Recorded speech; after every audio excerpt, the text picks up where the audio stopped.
Okay, for those who haven't been here before, I think I recognize everybody. I think I've recognized almost everybody in here. For those who haven't been here before, I usually talk for a few minutes, so I get started early. If you are coming and gathering food, please keep coming and gathering food. That food is here for you. And then just grab a seat.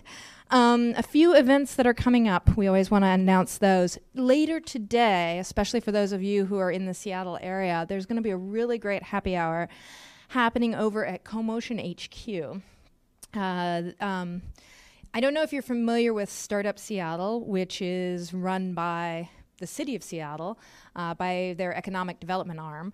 That is run in turn by Rebecca Lovell. She's going to be there, and she is going to be talking with John Deary, who is the president of the Center for American Entrepreneurship. Now, what they are is a think tank / lobbying organization that kind of goes out and they do a lot of metrics. They figure out what startups need in order to start and thrive in America, and then they present those as policy proposals to legislators. They're really cool. They're doing a listening tour right now, walking around, well, not walking around, but moving all around the US and talking to startups and would-be startups about what they need.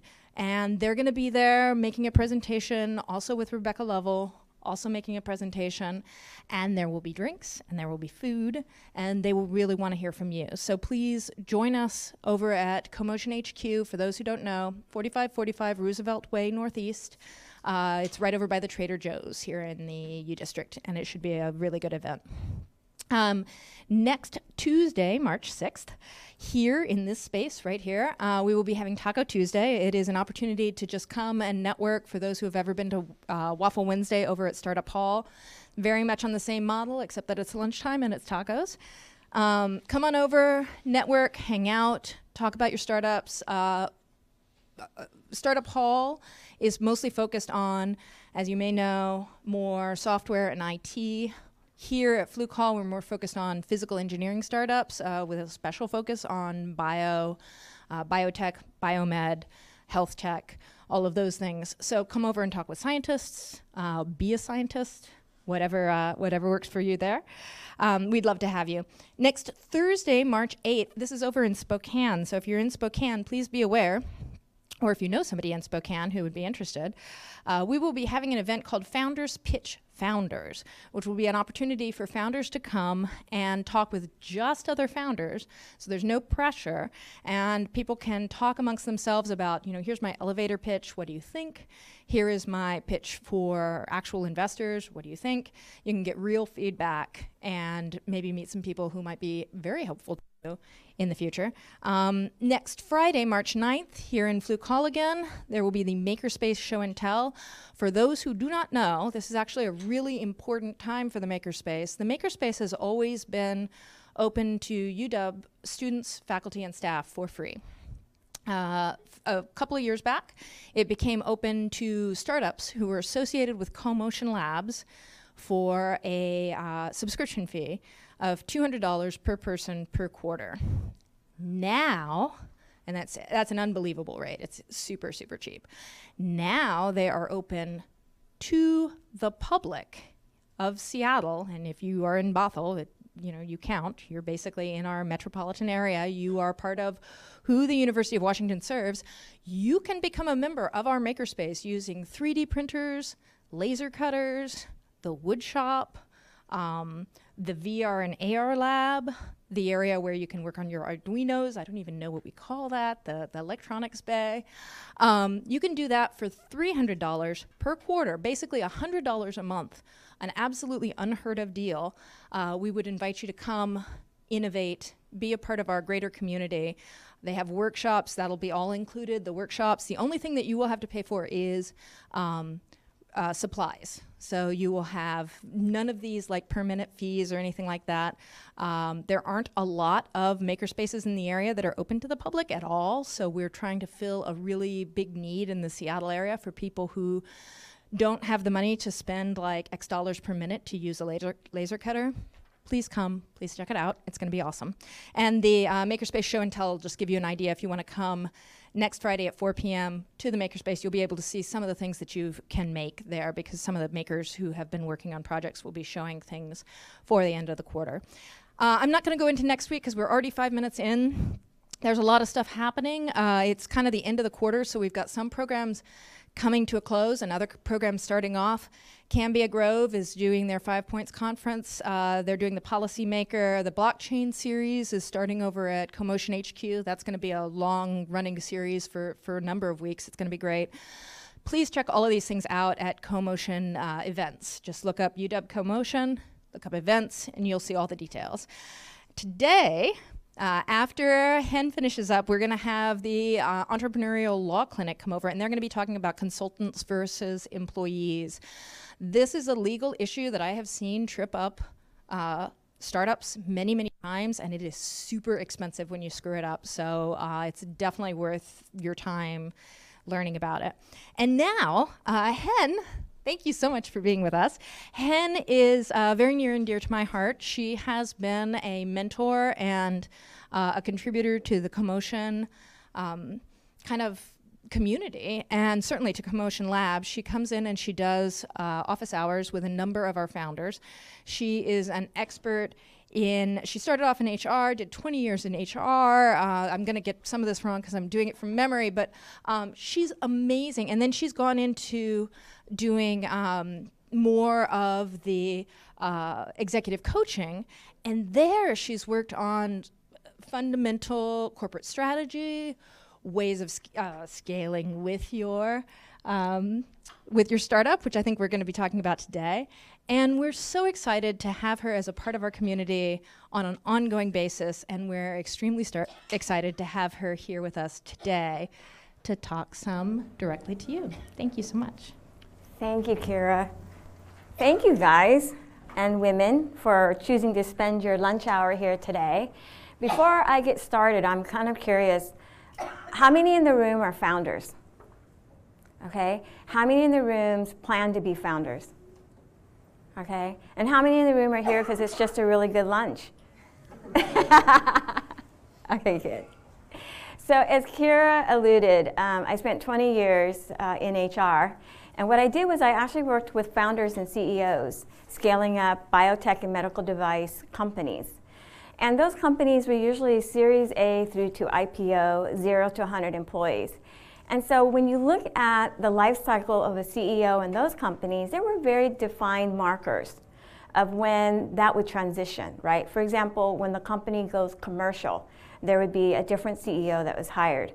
Or if the CEO really struggled to bring in money for the next round, there would be a new CEO. If the CEO had egregious behaviors, there would be a new CEO. In the past 3 years, as I am mentoring startups and coaching startups, what I'm seeing is that in this pre-Series A stage, that the life cycle of a CEO is really very volatile. And you can have a company that hasn't even gotten its seed funding yet, and already it's on its second CEO.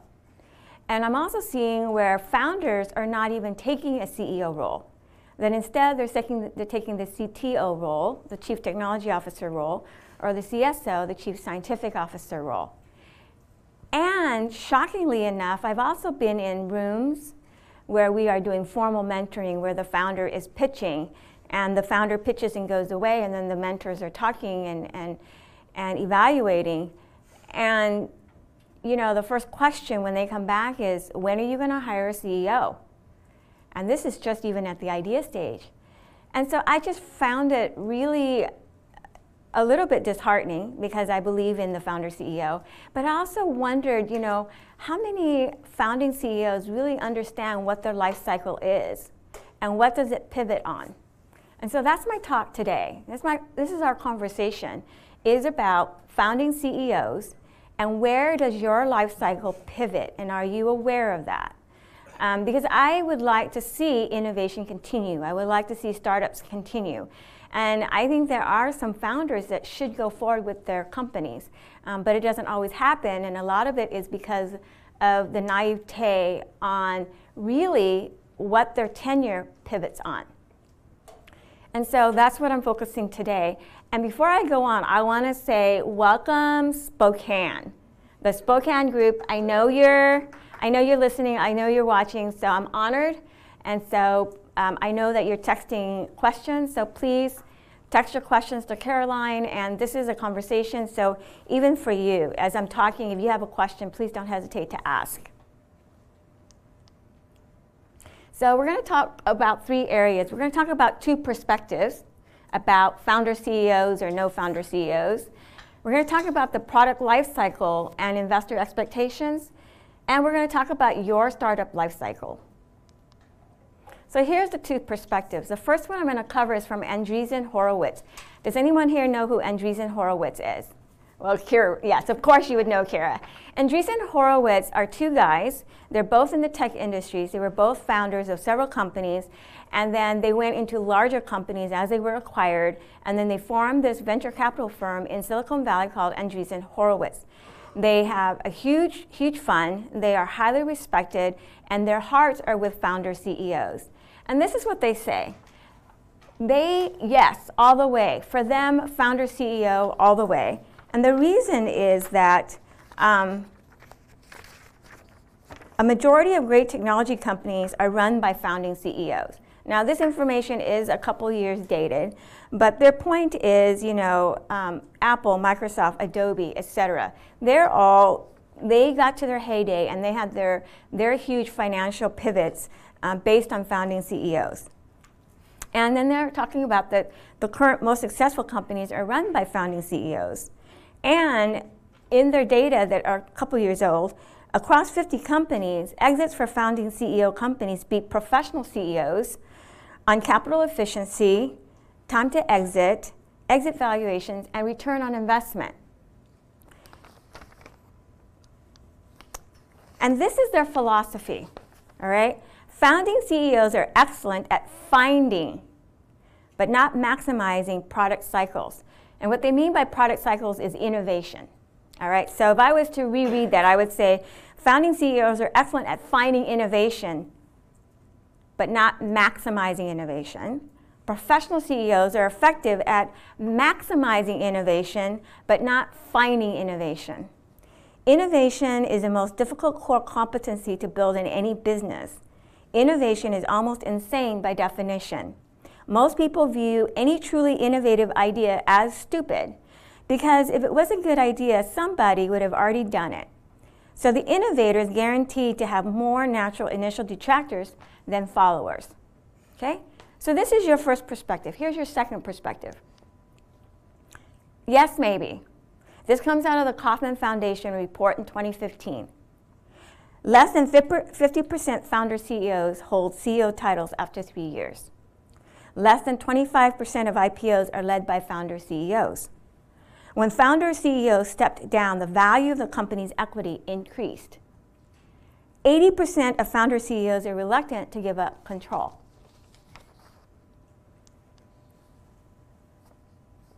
So, a founder's passion is vital, they say, to take the leap of faith to start a company. It can be lethal if it is not kept in check and complemented by relevant skills and experiences. These natural predispositions can lead founders to view situations through rose-colored glasses. For example, overestimating their own chances of success, excessive attachment to their ideas, abilities, and knowledge, underestimating their competitors, do not fully understand the resource requirements, and fail to anticipate a plan for emergencies. So these are 2, as you can see, very different perspectives about founding CEOs or not founding CEOs. But here's another piece. Let's look at the expectations.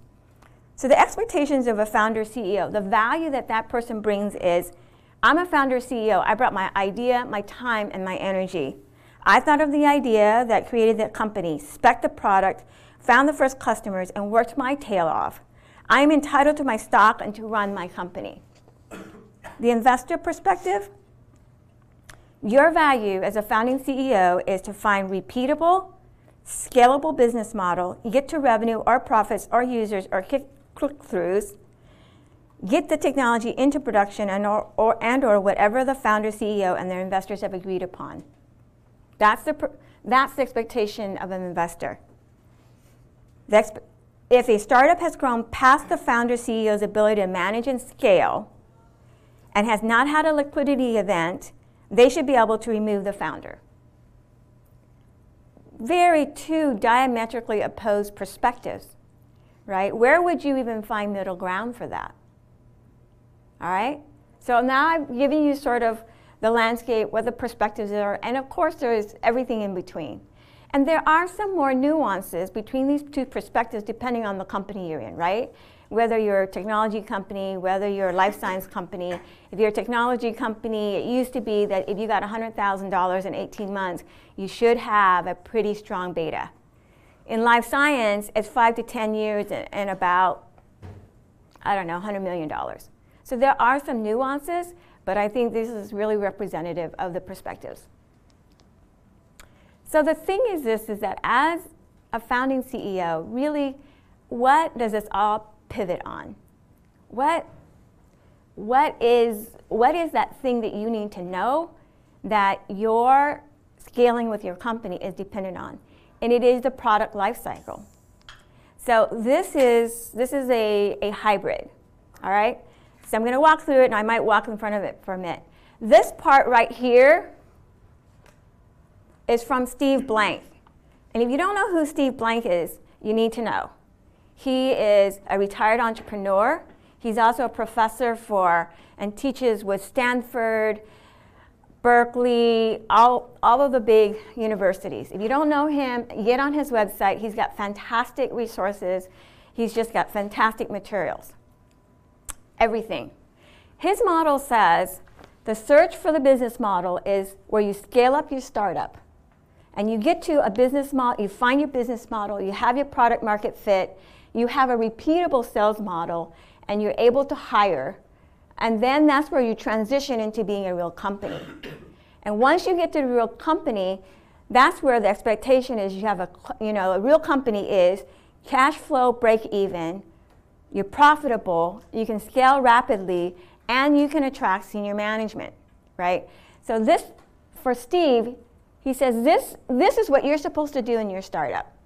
This is the model, proven over and over and over again. However, there is the piece before that.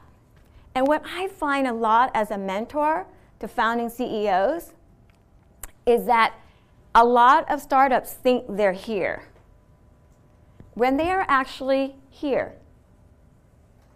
They're actually at the idea stage. And what messes them up is that they don't understand the difference between their proof of concept and their beta. And where I see companies die is here, this valley of death, between the POC and the beta. And the reason is because the startup founder thinks they're at a beta, where really all they've done is taken a tangible idea, an intangible idea, and made it tangible.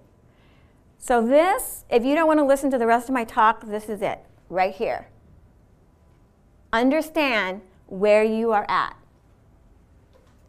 And I'll go further and give you details as to why. But a lot of companies are here, but they think they're here. And then when they go out and raise money, cold water hits. And then they're like, well, I don't understand what's going on. Let me just check my slides, make sure I haven't skipped over something, because I feel like I have. Nope, I haven't. Okay. So this is what an investor is hoping for, all right? If you're a founding CEO, this is what he or she's hoping for. Think creatively and independently, because conditions on the ground change so rapidly that the original well-thought-out business plan becomes irrelevant. Manage chaos and uncertainty, biased for action and is not waiting around for someone else to tell you what to do. You can quickly separate the crucial from the irrelevant. You can synthesize the output, use this intelligence to create islands of order in the all-out chaos of a startup. And you can emerge from this fog with a scalable business model. Do everything that you have to do, but you have to come up with that. So when an investor looks at a founding CEO, you can do and tell and everything like that. But he's looking for this. So as a founding CEO, do you understand what your scalable business model is? Because that affects your ability to scale with your company once investment comes in. Now, the CEO, post-founder CEO, this is the expectations that the investors has for that. And it looks like this. Be a visionary. Shape a winning vision that can capture more market value than the current products offered by competitors. Be agile and respond to changing market realities. Keep up with various economic and market trends and be agile enough to respond to these changes. Build a team that is committed to the vision. Create the right team when the needed experience, with the needed experience that contributes toward building the vision of the company. Be financial savvy. Have sharp financial acumen to keep the company on budget and profitable through the peaks and troughs. Be able to raise capital, sell the company idea effectively and passionately to potential investors to raise enough capital to give the company sufficient runway to realize its potential. Now, let's just go back to the first one. This is a founding CEO. This is what's expected. This is a post-founding CEO. This is what's expected. Huge, right? Huge leaps, right? So what does it look like from here to here? I'm glad you asked. So I put together 3 scenarios to talk about it, all right? This one is you're 100% subject matter expert, all right? You have deep subject matter expertise. You have a strong value-driving relationships within your subject matter community, right? You know who all the players are in your subject matter community. You're the leader of the pack and you're resourceful. You manage a small team, maybe. You have some underlying boredom, maybe. You want some personal challenges. You see a gap or you experience a need, and there's the opportunity. And you proceed to create a solution to address it, and that's the innovation. You're curious about creating a business opportunity, and you may or may not have a business at this point. You just, or there's something that you need, and you're thinking other people have the same need, and there's no one out there to address it. You're the subject matter expertise. Your life, chrono is chronological, kairos is opportunistic, and chaos, well, we know what chaos is. Right here, your life is like that. You've got order. You can be opportunistic. You pretty much can keep chaos at bay. And then you decide to be an entrepreneur. You decide to go a little further, right? Now you have a business mission. I'm going to create X because I want to address Y, right?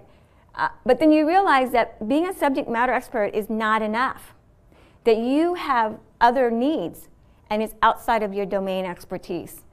You're on a constant lookout for people with needed expertise that can help you develop the idea. And the more that you go into developing the idea, you start to encounter this isolation. The isolation of developing your idea starts to set in.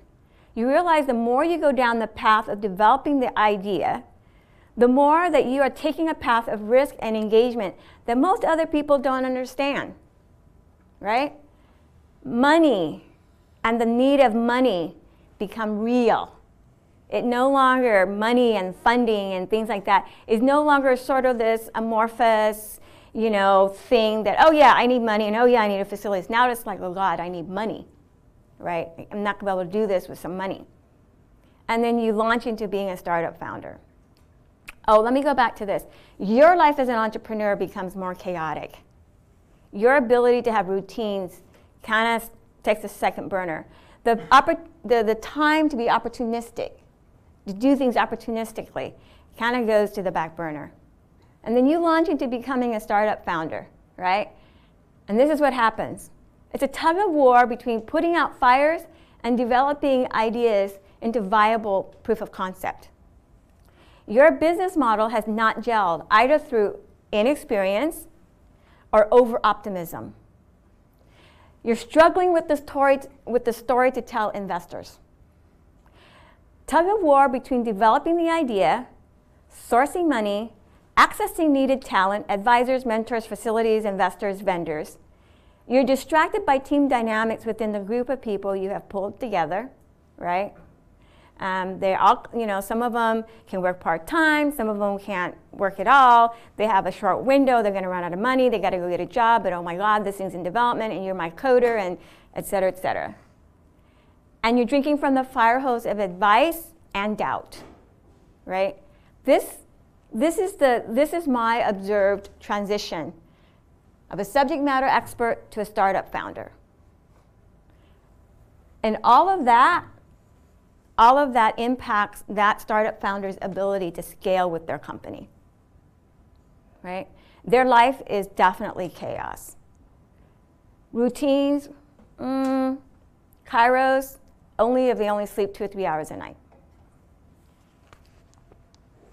So let's go back to this model, all right? I want you to really think about this model. So when you look at this model, right, Steve has proven the model, right, that this is actually where you can start maybe taking a breath and saying, my startup might actually survive. But you notice the model means you're at beta, right? So what do you do here? When you're the idea, your proof of concept, and you might be entering the valley of death. And what the hell is the valley of death? I'm going to tell you guys what that is. But as I go over the next slides, I want you guys to really think about this, okay? If you're going to survive going from a proof of concept to your beta, these are the 2 things you need to laser focus on. Creating a viable proof of concept. And what is that? Model your idea. It's a model of your idea that you can see, touch, and feel. It's a tangible representation of your idea. You should be able to do preliminary functionality tests with it. Does it work? And where does it fail? What are you learning about your idea as a product? Okay? What are the production opportunities and challenges? In other words, the mass production, manufacturing, scaling up the software, scaling up the database, whatever it is. What are you learning as you have this proof of concept? It should show you, what does making this a consumer-ready product look like? What are those challenges? What are the market opportunities and challenges? Now that you have this little thing, and you kind of go out and you're getting a little bit of customer feedback, what is showing up as a market challenge now that you have it in your hand versus an idea that you've been talking about? What is the customer fit? I worked for a medical device that created an all-mechanical insulin delivery. It's about this big. It was absolutely gorgeous. It was very elegant. It was about that thick. So instead of taking an injection or fiddling with your pump, you wore it on your skin, and at dinner, at a table, in any conversation, you just go like this with a couple of clicks. You gave yourself the insulin that you needed, right? But what happened? Well, we didn't think about the material science. We didn't think about the cost of goods. But we had to take that and we had to do a customer fit. We did this thing where we asked some diabetics to use the device, and we were on a 2-way mirror and we watched them, right? What is your customer fit? That's a physical device, but if it's your software, what's your customer fit? And now that you have it, right, would someone pay for it? Is it attractive? Does it garner confidence, right? That's your proof of concept. You have to have all those characteristics. That's not a saleable product. And then you need resources to survive until your beta. Because once you have your proof of concept and you do all of that, then you work towards a beta. And I will tell you right now, I have yet to see in the last 3 years where an investor has put in money to get the proof of concept to a beta. I have not seen it. So, beg, borrow. I have seen this in technology companies, and I have seen this in life science companies. This is called friends and family. This is called selling your treasured comic book collection. This is called getting a second job at night, right? Basically, between your POC to your beta, That's your valley of death. And so what is a beta? A beta is this. The product is market ready. Your idea is now actually a product. It's the final opportunity to get market information before commercial release. Okay? It's the initial proof of your business model. It's, you know, whatever that business model is, right? Is it revenue? Is it profits? Is it building a user base? Is it click-throughs? Is it getting the product into production, right? Whatever that business model is that you have, your beta should be proof of that. It should show proof of your business model. This is where investors will really pay attention, right? This is where they'll come up to you and say, hey, can we meet? I heard about your product, I'm interested, right? They'll pay attention because it's a tangible product, not a tangible proof of concept, but a tangible product of your idea. It is proof of your business model. There are consumers for your product at this stage, and you have delivered what you promised in your story.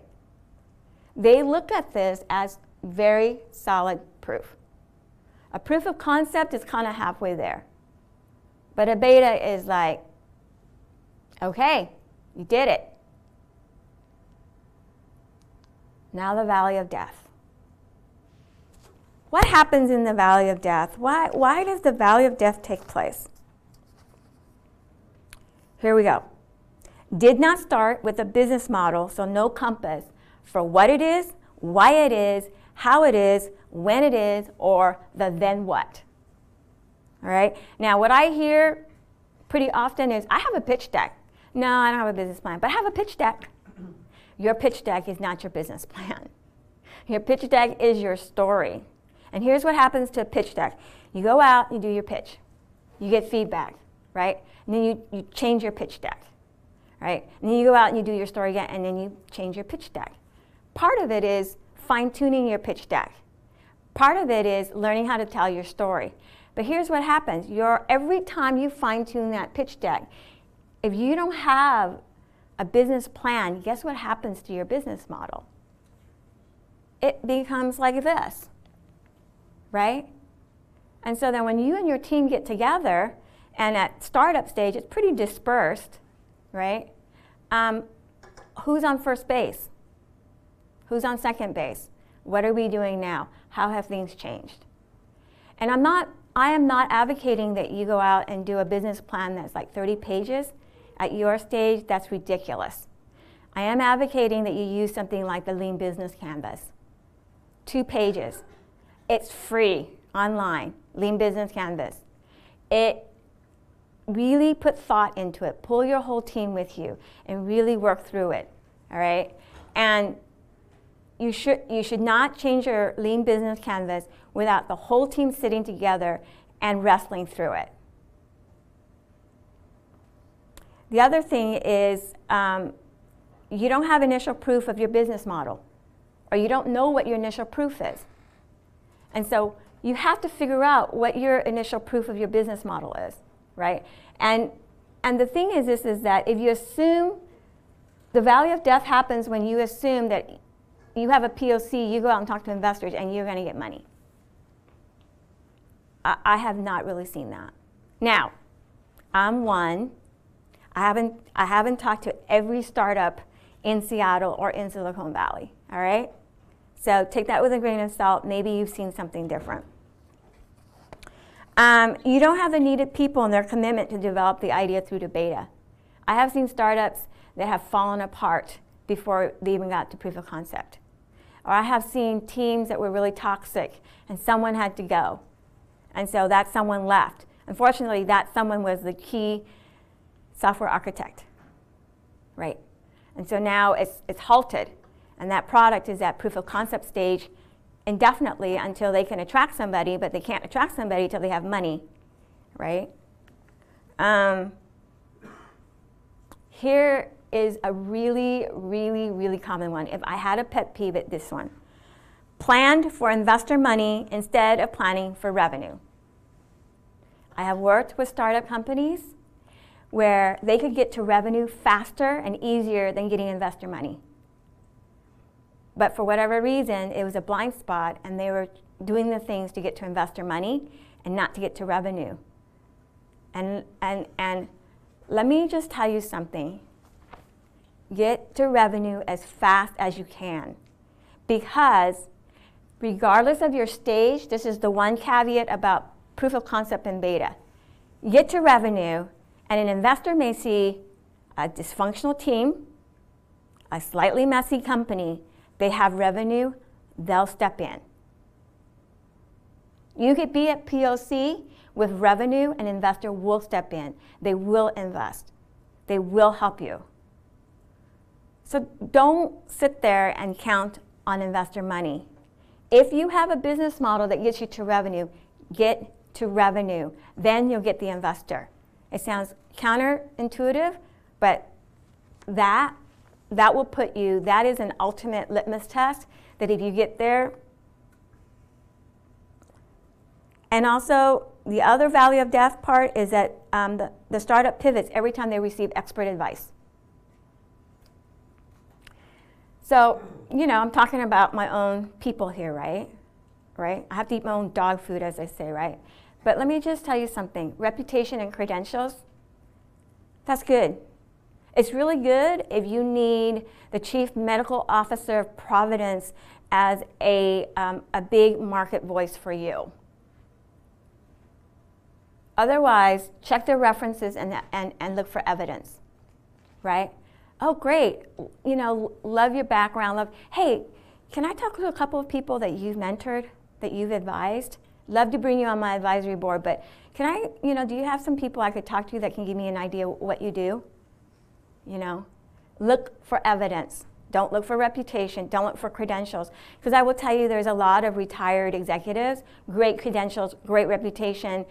They can't figure out how to help you as a startup because they're used to a 500-person organization, right?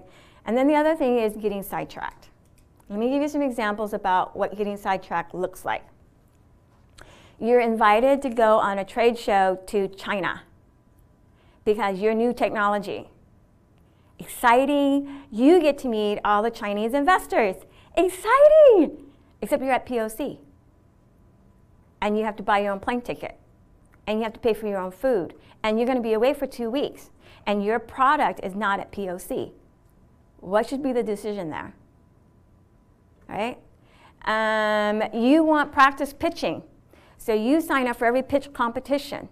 And some of them require you to do, you know, to go through their program before you can pitch, right? You have an idea. You have a great PowerPoint. You don't have a proof of concept. What are you going to pitch? And here's the thing. You're going to go out in front of people and start telling your story without a proof of concept, without a well thought out business model, and then the next time you stand up a month from now, they're going to hear something different. So really think about where you're putting your time. Another piece of getting sidetracked is this. You are at a hard place in your startup, a really hard place. You either have to make some hard decisions or you're going to have to sit down and do some pretty hard 24/7, a month worth of work. And getting sidetracked is the way you're putting it off. Right? So why are you getting sidetracked? Why is that so attractive to you? That's an important question for you to answer for yourself. So to scale with your startup, I want to encourage you to see your idea as a product, all right?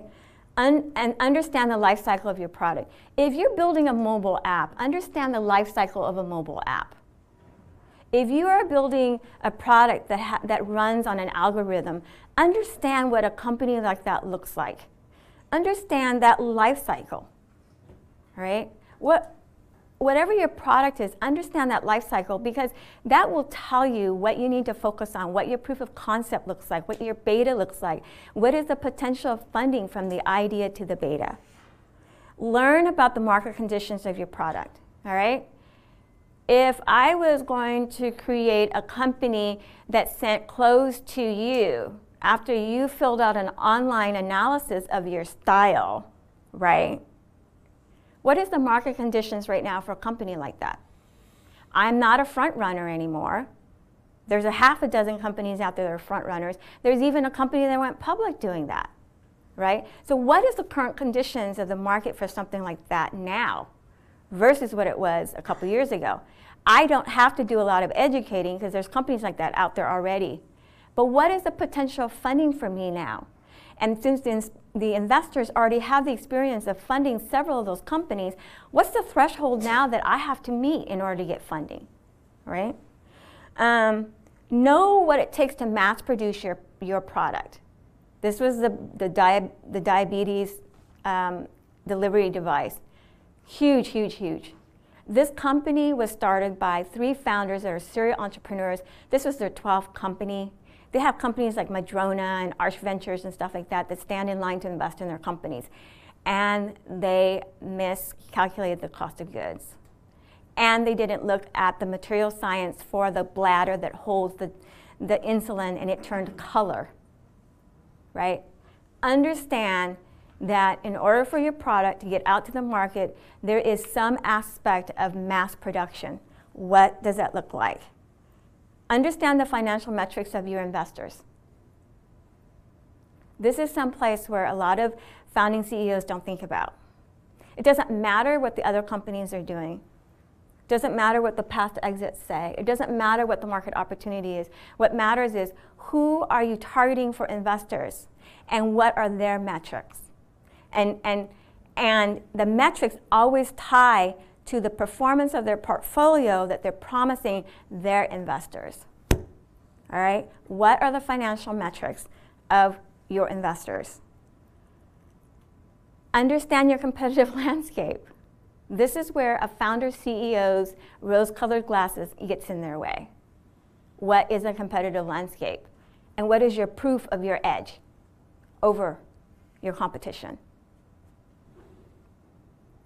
And then finally, know the role where you make the best contribution. Is it a CTO? Is it a head of marketing? Is it the CEO? Is it the head of public relations? Or is it just on the board of directors and the title of founder? What is your best role? So let's talk about after beta.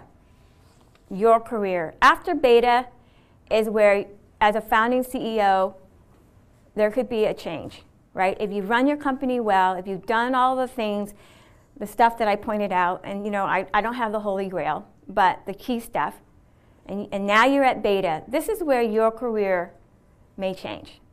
When institutional funding comes into place, or when you have a major angel investment, right? And so you need to think about your entrepreneurial career. Because in all likelihood, if you've done one, you're going to do another, and another, and another, and another. So as hard as it is to hear, if you are a founding CEO right now, you have to have personal goals outside of your company goals. Here's a couple real easy questions for you to ask yourself, all right? And write this down in your idea book or something. If I only learn one thing from this experience, I want to learn about X. What is X? This is all about you thinking forward after your current one. If I fail, I want to fail how? I want to fail flat on my face, totally worn out, dragged through the mud, or I want to fail elegantly knowing that I've placed my company in a place where it can be profitable. How do you want to fail? This endeavor may end, but my world won't end if at the end I still have my dog, my family, my ability to travel the world. What is it? And then you need to define for yourself the meaning of success. I would be successful if I achieved what? If I achieved the fact that I pushed myself as hard as I could and I knew that I did everything I could. Is that your definition of success? What is it? The second thing is keep a separate idea journal. Always, always a separate idea journal. Why? Because if you keep it in with all your other stuff for your company, if you sell the company and the intellectual property and it's all in that, they own it. Keep your idea in a separate idea journal. It helps you to keep your muscles, your idea muscles, your innovation muscles in play. Always, always keep an idea journal. Always, always write down your ideas, no matter how stupid it is. Have 3 people whose focus is you, not your startup. Ask them to do that for you and talk to them at least once a month. You know what this is? This is to keep you from falling into depression. It's one of the biggest outcomes of being a startup founder, is depression. The second one is isolation. You become isolated from your friends, from your family. I talked to somebody who hadn't had dinner with his mom and dad, who lives in town for like 6 months. Right? This is to keep you healthy. This is to keep you challenged. This is to keep you in your best shape emotionally and mentally so that you can continue to be a great startup founder. And then take time to dream and think of what's next.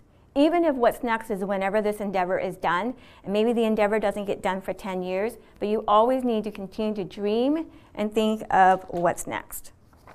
So 2 more slides and then we can get to any questions, all right? The next one is I want to make it a little bit more cogent, solid for you about the things that you have to switch back and forth as a founding CEO. So these are the 7 seismic shifts. It comes from a Harvard Business Review article. And this is from managing to leading. And here's the thing I want you to focus on is that I am not telling you to live on one side of the column. What I am telling you is you're going to flex between the 2 columns. But I also want to give you something that's very solid so that you can contrast what the difference is. You know, flexing from specialist to generalist. From analyst to integrator. And as a founding CEO, you do a lot of integrating. The integrating of all the different aspects of the business. The integrating of the information for your team. The integration of your team. From a tactician to strategist. One day you're coding, the next day you're trying to figure out how this product fits into the overall scheme of the marketplace. From a bricklayer to an architect, right? Today, you know, you might be cleaning the tables off of your, off where the team had a meeting and had lunch, right? But you know that when the money comes in, you're going to need a space that's this big, that has windows, that has this kind of systems for cooling the computers, et cetera, et cetera. You're going to go from a problem solver to an agenda setter. You're going to go from a warrior to a diplomat. And let me stop right here and say something. When you're out talking to investors and you're talking to people who are interested in your company, understand what it looks like when you're a warrior and what you look like as a diplomat. One of the things that I have observed seasoned CEOs do that get them blackballed by their own investors is when they become warriors when they should be diplomats. So understand when to shift back and forth. And then when to be a supporting cast member, and when to take the lead role. And my final slide is about emotional intelligence. And before you roll your eyes, I have evidence right there. It is said that emotional intelligence is the number one requirement for an executive. Because as an executive, you really don't do any of the work. You're expected to integrate, to architect relationships and how people work and how the work gets done. And emotional intelligence is the number one competency for that. And by the way, at 15, your IQ gets set. So you either were really smart at 15 or you're not as smart as you were when you were 15. I'm joking. No, your IQ is set at 15. But IQ is the rate of learning. It's not how intelligent you are. It's your rate of learning, and that is set at 15. Emotional intelligence continues to grow. Your rate of learning of emotional intelligence is directly discretionary up to you. So let me walk you through this, all right? The first part is self-awareness. The ability to accurately recognize your emotions as they happen and understand general tendencies for responding to different people and situations. That is self-awareness, right? When you're triggered, do you have an awareness of how you respond to those triggers? You're sitting in a study hall. You're doing some study. Someone's chewing gum. They're smacking their lips. Do you understand your tendencies of how you're going to respond to that? That's a little bit of a crude example, but that's what self-awareness is. The second thing is self-management. Using awareness of your emotion to choose what you say and do in order to positively direct your behavior. All right, you know somebody chewing gum, smacking their lips, drives you up the wall. You know it, and you know that's why you're being triggered. All right? Self-management is, I have a choice in this situation. I can go over there and say, damn it, can you please stop that? Or you can choose to pick up your stuff and go sit somewhere else. Furthest corner of the library. Self-management. Relationship management is recognizing and understanding the emotions and perspectives of others, focusing more on what is going on with the other person and not on yourself. You're sitting across somebody who is key to you getting money. And you are telling your story. And their eyes are blank, right? And you can see them doing this, somewhere their fingers are doing this, right? Okay? You can feel your emotions rising. Oh my God, this is not going well. Over here, you're like, okay, what do I do about it, right? This comes in and says, let's see, oh, I'm probably not telling this story. I'm not inspiring it all. I'm going straight to the metrics. He's probably bored as hell. And then the second piece is social awareness, being aware of what's going on with you, what's going on with the other, and respond effectively for a greater good. Oh my God, he's tapping his fingers. Okay, I'm getting kind of panicked. I wonder if he's bored because I'm just talking about metrics and not the story. I'm going to try telling the story. I've been telling you about the metrics, but let me tell you why I started this. I believe that this app for people that have access when they are feeling those emotions that drag them down and has them thinking about suicide is going to help them drag them up. This is actually why I'm doing that. That is emotional awareness.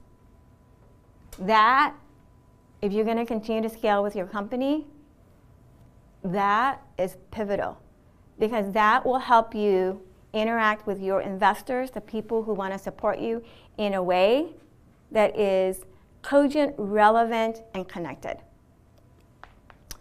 Okay, guess what? We've made it through.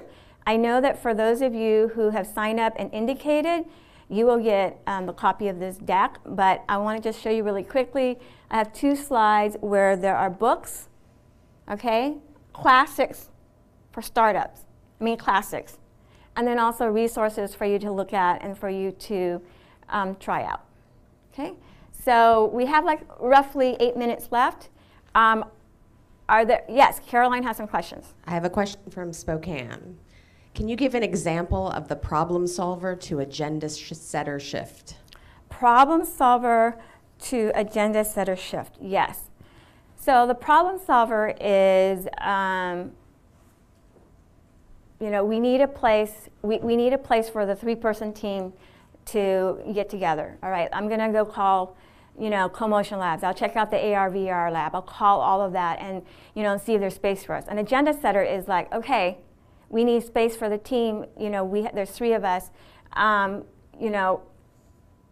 Jack, why don't you go ahead and work on this and tackle this, okay? And this is the thing, this is what we're going to be looking at in order to make a decision on space, okay? Right? Questions?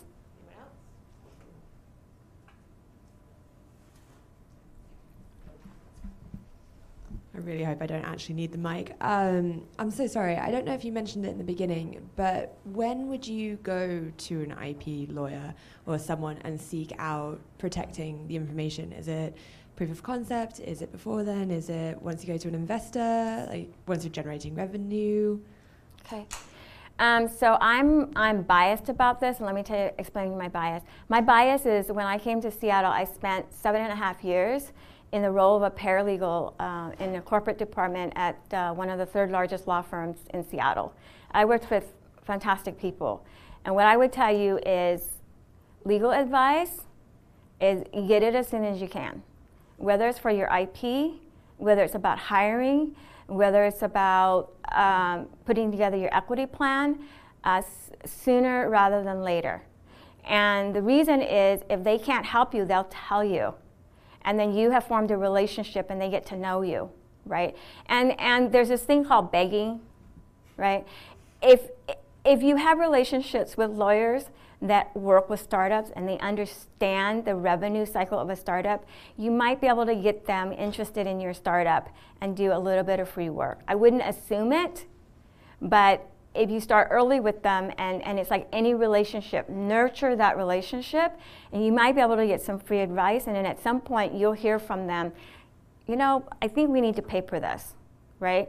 But the sooner the better. And the nuances, are you in life science? Are you in technology? Are you working on an algorithm or a method? I mean, what is it, right? But it's better to start that conversation early rather than later. Yes?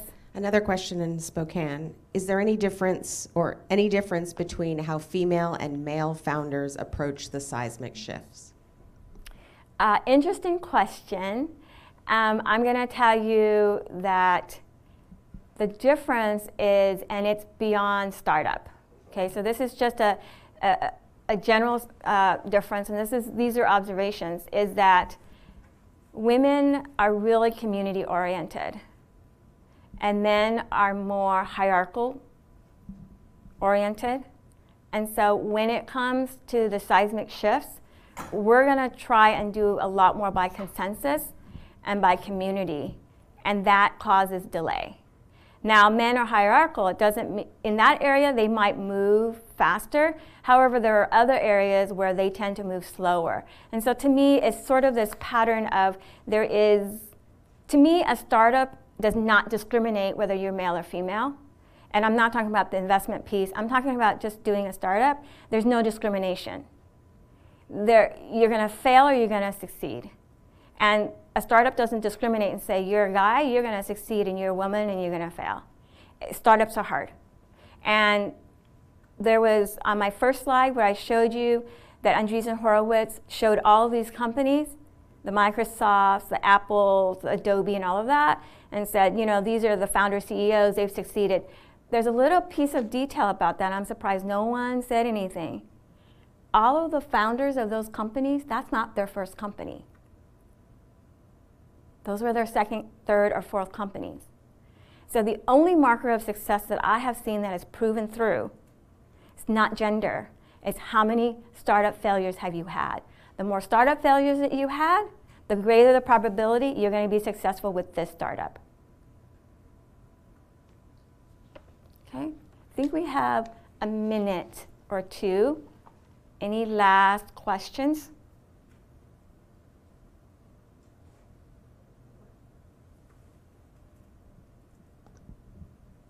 Okay, thank you, everybody. Thanks to Hen Dion. If you would like a copy of the deck and you haven't checked in over here to leave me your email address, please do so. And just a reminder that this is our last fundamentals until the spring, so we're not picking up again until April 6th. So don't come next Friday expecting lunch.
Hi, so I'm Grayson Blue.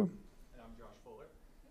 And we are both third-year law students at the University of Washington School of Law, and we're doing this presentation on behalf of the Entrepreneurial Law Clinic.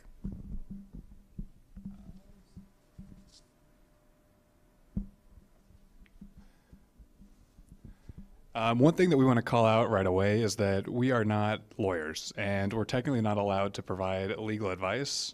So this presentation is provided as just general guidance. Any questions that you may have, we are going to be happy to address, but we have to make sure that we don't kind of overstep the boundary. So we have a supervising attorney present in the audience, and she can kind of step in and help out as needed.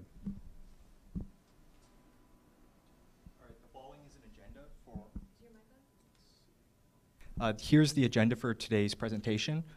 So first off, why does the consultant versus employee distinction matter for startups? Then we'll go into discussing the two relevant tests that we will talk about today under the federal law and also as well as Washington law. And then we will cover unpaid interns, whether it's fine to hire unpaid interns. And then we will transition to the confidentiality and inventions assignment portion, discussing NDAs during that part. And right here, I think we want to just point out that, the consultant versus employee distinction, why does it matter for startups? This will save a lot of hassle down the road. It might not be the most critical issue right now, but knowing this before going ahead and hiring workers can prevent a lot of headaches in the future. So that's just something that we want to highlight. And just to give you guys an overview of why this distinction actually matters, the general premise is that employees and consultants are not viewed the same by the government. And this is true both in terms of the protections that are available. Generally speaking, employees are more strongly protected by various regulations. For example, employees are entitled to a minimum wage, independent contractors are not. There's also differing levels of notice that are required for each type of worker. And so this is the kind of thing that developing a familiarity with early on can just facilitate your ability to continue smoothly as a growing business. There are also important tax distinctions between independent contractors and employees. And so you want to make sure that you're handling this the correct way early on to avoid issues both with the IRS and with the state's Department of Labor. Finally, this is less of an issue in Washington State, but it is something worth considering. Your ability to terminate an independent contractor differs from your ability to terminate an employee. In Washington State, it's less of a concern because by default, employees can only be terminated at will. By default, employees are at will, but in other states, that's not the case. So it's something to be aware of from an early point. In addition, there are a range of consequences that you can face for failing to properly categorize a worker. So you just want to be familiar with these issues early on to avoid any headaches down the road. So right here, I will discuss what is an employee under federal law. It's important to note that the two tests that we're discussing today, or that we're talking about, you can be an independent contractor for one, but you may be an employee for another. So you may pass one test, you may fail another test. They're not uniform. There are some slight differences, but there are similarities as well. So first off, the IRS uses a 3-factor control test to distinguish between employees and consultants. The first factor is behavioral control, whether the business has the right to direct and control how a worker performs tasks for the business. So relevant factors or relevant elements under the first factor include the instructions given to the employee, the type of training necessary, etc. The second one is financial control, whether and to what extent the business has the right to direct or control the financial aspects of a worker's business-related activities. So here, relevant factors would include the worker's skill, like how much potential do they have for profit and losses. The more independent they seem, the more likely that the IRS test will construe them as an independent contractor. The third factor is the type of relationship, how the relationship is perceived between the parties as evidenced by written contracts, benefits provided to the employee, employment duration, and the significance of the employee's work, etc. So here, you don't necessarily even have to have a written contract to be considered an employee. And the longer the employment duration, the more it starts to look like the worker is an employee. And it's important to note here that there's no single characteristic of the work relationship is determinative in the IRS's analysis. So these factors are a balancing test. So this is really kind of on a case-by-case basis. So although you may have this test right here to refer to, it really just, you have to weigh the factors against each other, and it really depends on, you know, the unique situation that you're in.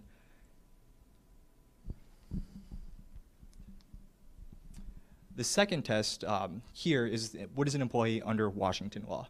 So Washington's test is somewhat similar to the IRS control test. You might see some overlaps, but this is a 6-part economic realities test. So the first one is, you know, whether the work is an independent part of the employee's business, or and the second factor is whether the worker's managerial skill affects her opportunity for profit or loss. Similar to the IRS control test, you know, here, the more potential the independent contract or the worker has for profit, the more it seems like an independent contractor. The third factor is how the worker's relative investment compares to the employer's investment. For instance, you know, how much has the worker invested in his tools? Is it a really skillful job that requires quite a bit of training, et cetera? The fourth factor is whether the work performed requires skill and initiative. The fifth factor is whether the relationship between the worker and the employer is permanent or indefinite, and the nature and degree of the employer's control. So similar to the IRS control test, no single factor is dispositive.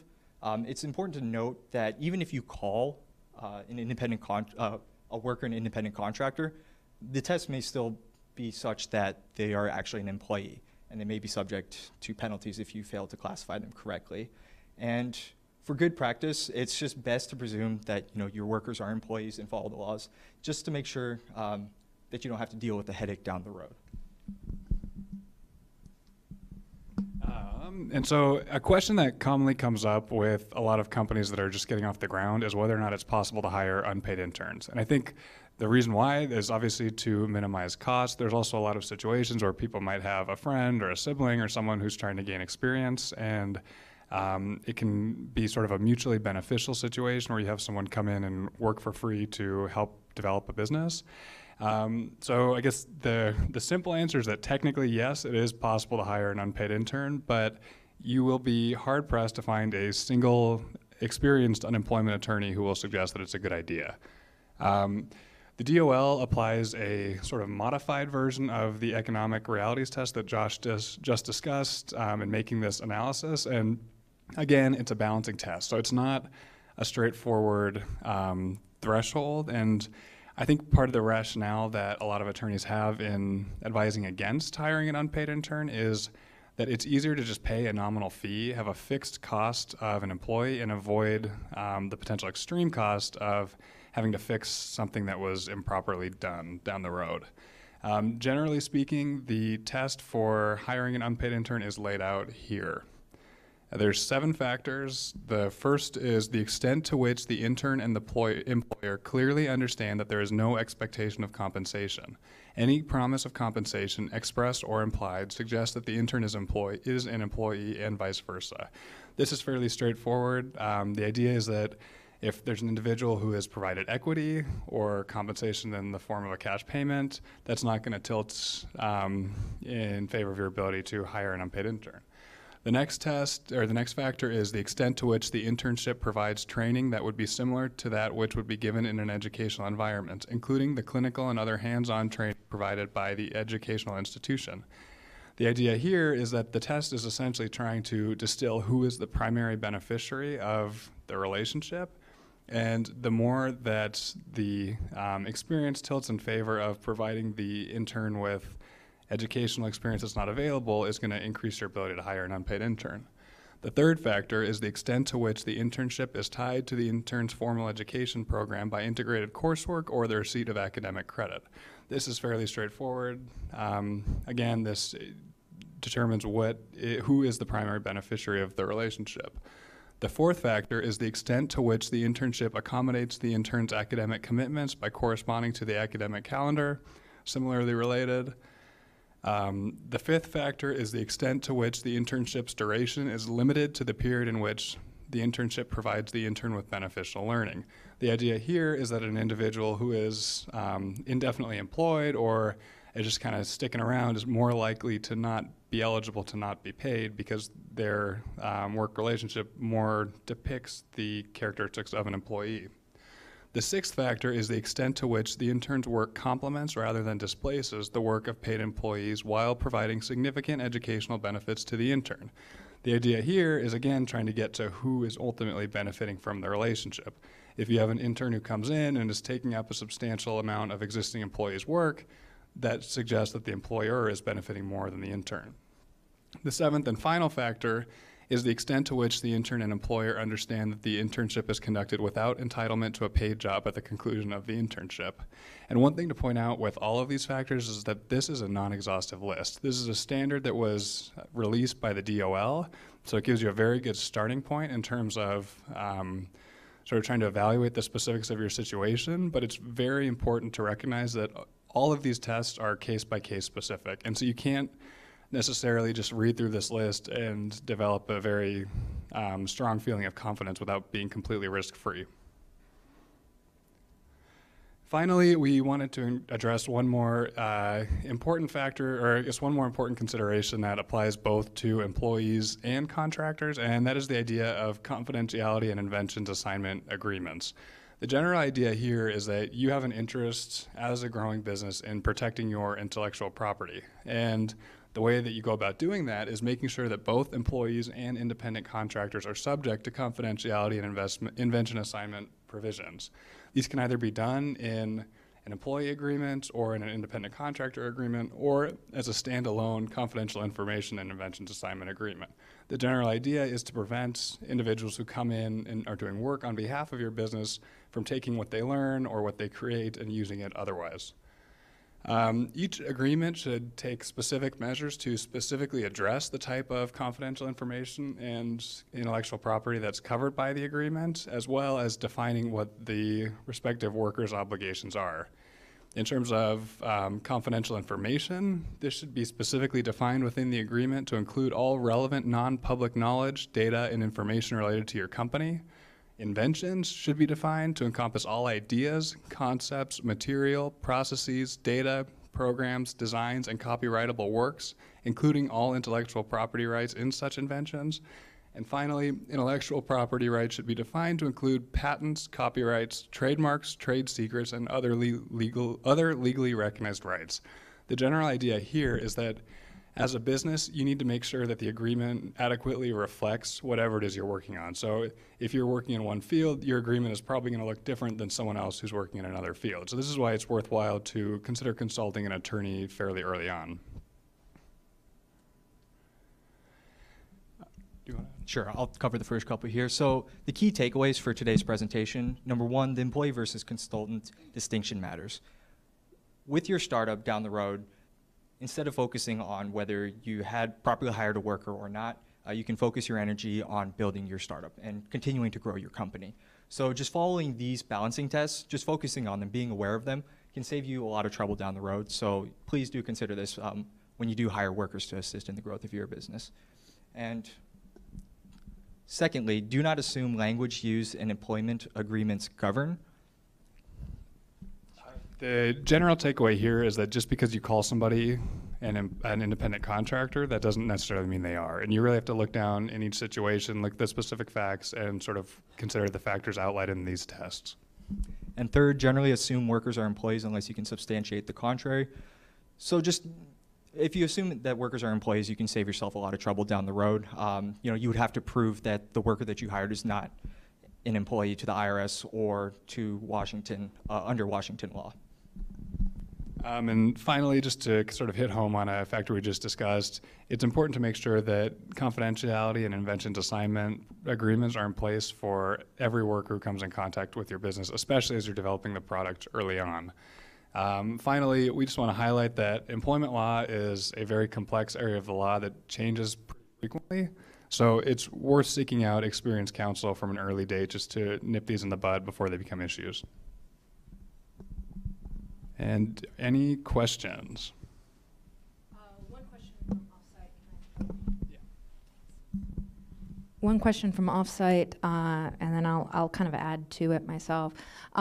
Question is it possible to just hire somebody, or hire, in quotation marks, scare quotes, somebody as an independent contractor temporarily for a very short time, like 2 weeks, to determine whether or not you want to employ them?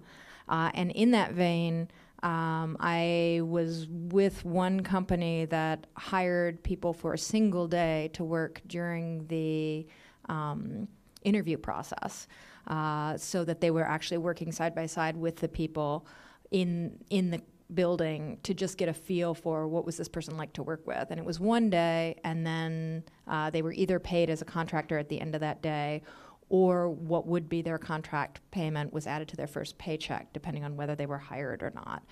Is that kind of time-limited contracting an acceptable thing to do if it's that short a duration when you're trying to figure out whether somebody should be an employee or not? So I think one thing that kind of is true throughout all of these situations is that these are balancing tests, and there's a variety of factors. And so when you look at an employment relationship that is only for 1 day, the ability to make a claim that says the significance of, or whether the work is an independent part of the employee's business, how the worker's managerial skill affects her opportunity for profit or loss. These kind of all hit home together. So the ability to make the claim that somebody is a huge part of a business when they're only there for 1 day is not going to be as great, whereas if the person was there for, say, 2 months or 6 months or 2 years. And so it kind of just illustrates the importance of looking at the case-specific factors. Anything you'd want to add to that?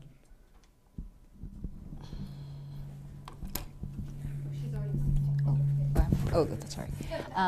So no, I think you covered it well. It is a very fact-specific test, so you would just need to make sure that if it was the company, they should be working very closely with the HR department and their legal team to make sure that they're not violating any sort of employment-related laws. But I think,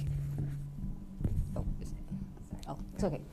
So I think, but what Grayson said is on point, like in terms of just, it's fact specific. So, and again, since it's a short duration, as long as the understanding is such that, you know, this person is not an employee, it's just, you know, it's sort of like almost like a trial run. I think that it's fine, for generally speaking, but we'd have to kind of look at the specific situation.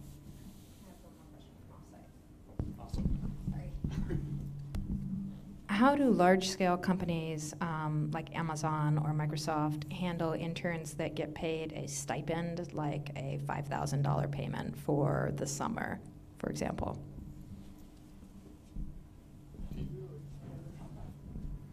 This is not something that I'm familiar with. So the question directly. is, like, if they're paid a stipend, are they asking if that's usual, or? If that's legal, I assume, because they're not necessarily, I don't know that they're necessarily doing the testing process, but they are paying them, they're not paying them per hour or anything, it's just, here's your money for the summer. Does that make them an employee, or? I could be wrong in the way I think about this, but I know that some organizations will hire individuals as if they were employees for that short duration. And so maybe it just reflects a prorated salary for that short period. Presumably they would be an employee if they wouldn't be entitled to overtime or anything else. Yes, the way that it works, for example, in the law firm setting where they do pay their summer associates basically like they would pay their first-year associates, is they just get the regular rate and they're treated as employees. But without kind of knowing much more than that, it's a little hard to answer.